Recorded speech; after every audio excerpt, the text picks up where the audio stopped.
The Umpqua Valley is famous for its fishing, but there's honestly not that much information on how to find a fishing spot, what you could legally fish for, or even how to start fishing. So today we're going to show you the basics so you can get out on the water during your next adventure in the Umpqua Valley. Today we're going to go focus on the basic setups, finding a place to fish, and how to make sure you're following the law.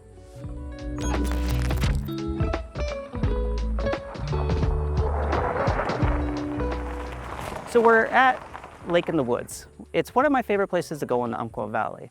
This is a great place if you have children, or you're just a beginner at fishing.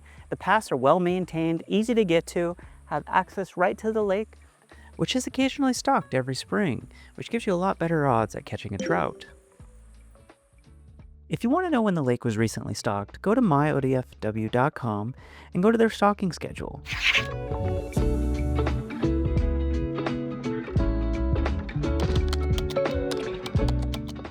They will give you a preview of when they stock the lakes, where they stock the lakes, and how many trout they put into each one.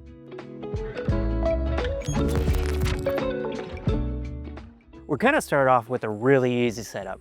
It's the most common rig you see at your local lakes. It's a simple fishing hook with a floating power bait and a couple split weights, about 3 feet from the hook. The bait will float from the bottom, rest just above the natural plant cover, and it's one of the simple and most effective setups you can use. So I'm going to show you guys how to set up a rig from a clean start. There's nothing on this line, just 8-pound monofilament fishing line. It's very simple. Basically, everything that you buy is going to come with this. It's perfect for rainbow trout. So the first thing that we want to do is we want to use a swivel. Arguably, you don't have to use these, but they're pretty good at making sure things don't get tangled. And so we just always like to put one on. They also provide a level of quick access to be able to unlock and lock them together for quick changing out of hooks, gear, anything like that. So let me show you the one fishing knot you're gonna need to know. There's 1,000 fishing knots and every fisherman will swear by their favorite fishing knot. But here's the easiest one that I like to do. What we're gonna do is we're just going to fold our line over. So now that I've folded my line over itself, we've kind of created a little loop here at the end. So what we're gonna do is we're gonna feed this loop right through the little eyelet here. And it's just gonna kind of sit there and rest just like that. Okay. You can't have too much line, so feel free to give yourself plenty of room to do this. Now what we're gonna do is we're just gonna do a very traditional little loop knot where we just fold it around.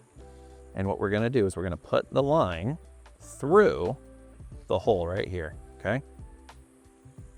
Just like that. And as we do that, we start to pull it closed. What we're gonna do is we're going to take this end of the loop here and put the swivel right through the end of the loop, okay? And then as you start to pull it in, you're just gonna tighten it up and it cinches on just like that. Now, we are gonna trim up the rest of our line, but we are set up with a swivel. So we're gonna go ahead and just trim up this extra line. We don't need it anymore. And just like that, you're good to go. Now, some people really try and cut this right to the edge. I don't find it to be as necessary. So as long as you've got it on there, it ain't going nowhere. So our next choice is to put on a hook. We have two options to do that. We can either grab what's called a snelled hook, which is one that is pre-tied for you, or we can tie on our own. For the sake of time, we're gonna use a snelled hook. If you're going to the store and you're buying a setup, you might wanna pay attention to the size. So these are size 6 hooks. Anywhere between a size 4 and a size 8 is pretty good for trout. We wouldn't recommend going much larger or much smaller than that. 6 is a pretty good common size. Now that we have our swivel tied on and we have our hook good to go, we're gonna put some power bait on it and then we're gonna put on our weights. So for power bait, it's a tricky thing because if you're not careful, it'll come off as you cast it. Nobody likes rigging up their power bait and then losing it in their first cast. So it's best if you can get a little bit of water and get your power bait wet so that it has a little bit of plasticity to it, so it's nice and spongy. Or you can go with something that's already pre-formed, like a trout nugget. We're gonna go with this for today, just for the sake of simplicity. We always love suggesting these to beginners because you don't have to worry nearly as much about these coming off. So all it takes is one through and you're good to go. Now what we're gonna do is we're gonna go about a couple of feet up. And what we're gonna grab are these split shot weights, okay? And we're gonna put a couple of these over the line, take our pliers, and squeeze them shut. Okay? So we're gonna try and do this until they don't move. See how this is still moving right here? Means we need to squeeze it a little bit more.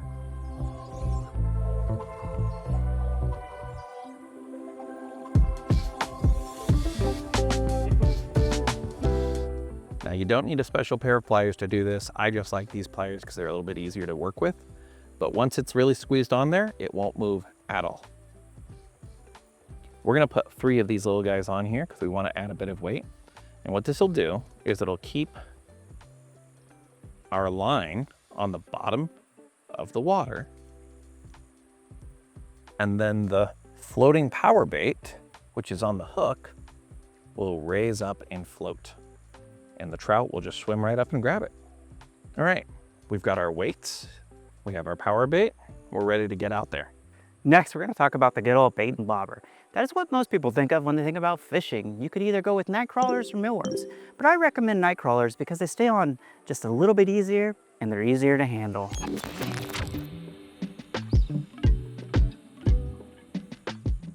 So I've got our pre-tied or snelled hook, and we are going with a pretty small one because trout have pretty small mouths. And we're just gonna go ahead and open up our swivel here. And we're just gonna put the tied loop into the swivel, close it up. Now that we've got this done, there's 2 last remaining things. First, we're gonna take about 3 feet of line out, and we're gonna take our bobber. We're gonna take this bobber, and when you push on one side, a hook pops out. When you push on the other hook pops out. So the white side goes towards the fishing pole, and it's gonna loop on just like that. And there we go, we have a bobber. Now, this is not everybody's favorite part, but what we're gonna do is we're gonna take half of a night crawler. The way you get half of a night crawler is you do have to cut one in half. I'm not gonna show that to you today, but you can imagine what that looks like. So we have our half a night crawler. What we're gonna do is we're gonna loop the hook through it. We're gonna pull the worm up a little ways, just to the edge of the hook. And then we're gonna run him through 2 more times. And there we go. That's the extent of what we're gonna do. And then we're ready to go fish. So we're out here at Lake in the Woods, and we got the split shot setup that we showed you how to make. And we're gonna go ahead and cast and see if we can catch something. It's the middle of the day, so I think the trout are gonna be on the bottom. So we're gonna go with the split shot instead of the bobber.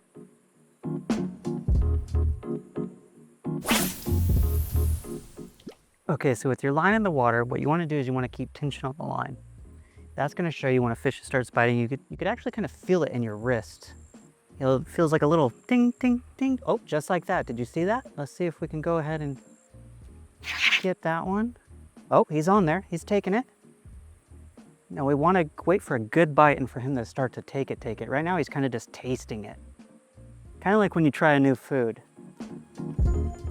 And there we go. Just like that.